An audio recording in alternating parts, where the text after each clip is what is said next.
প্রিয় শিক্ষার্থীরা, আজকে আমরা বাইনারি সংখ্যা থেকে দশমিক সংখ্যার রূপান্তর করা শিখব।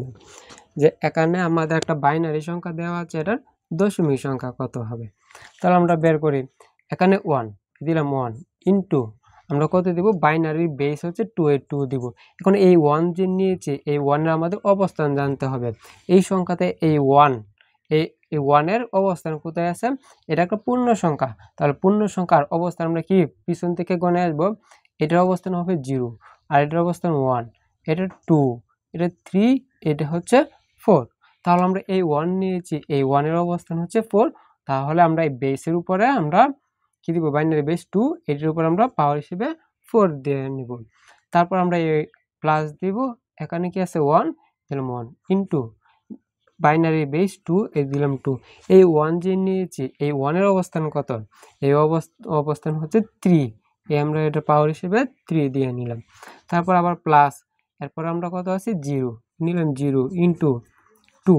এই 0 অবস্থান কোথায়, এই 0 অবস্থান আছে 2-তে, এই দিলাম আমরা 2। তারপর আবার প্লাস, এখানে কি আছে 1, এই নিলাম 1 ইন্টু 2। এই 1 এর অবস্থান হচ্ছে 1, এই 1 প্লাস, তারপর আছে 0 দিলাম আমরা 0 ইন্টু 2। এটার অবস্থান কোথায়, 0-তে আছে, এই আমরা 0 দিলাম।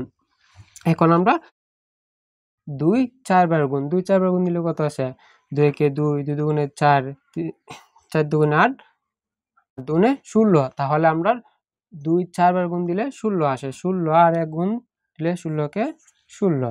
তারপর আছে প্লাস, এখন 2 3 বার গুণ, 2 3 বার গুণ দিলে কত আসে, 2 3 বার গুণ দিলে আমাদের 8 আসে, 8 আর এখানে আছে 1, তাহলে 8 আর 1 গুণ দিলে আমাদের 8 আসে। তারপর আছে প্লাস, 2 2 বার গুণ, তাহলে 2 2 বার গুণ কত, 2 গুণে 4, 4 আর 0 গুণ দিলে আমাদের 0 আসে। তারপর আছে প্লাস, এই 2 একবার গুণ, তো 2 একবার গুণ দিলে তো আমাদের 2 থাকে, তো 2 আর 1 গুণ, 2 1 2 প্লাস 2 এর উপরে পাওয়ার হিসেবে আছে আমাদের 0। তা আমরা জানি যে কোনো কিছুর উপরে পাওয়ার 0 থাকলে আমাদের কত আসে, এটার মান 1। তাই এখানে আছে আমাদের মূলত 1, 1 আর 0 গুণ কত আসে আমাদের 0। এখন এই সংখ্যাগুলো আমরা কি করব, যোগ করে নেব। তো 16 আর 8 হচ্ছে 24, 24 আর 2 হচ্ছে আমাদের 26, এ যোগ করলে আমাদের আছে 26। এটা হচ্ছে কি, যে এত এর দশমিক মান।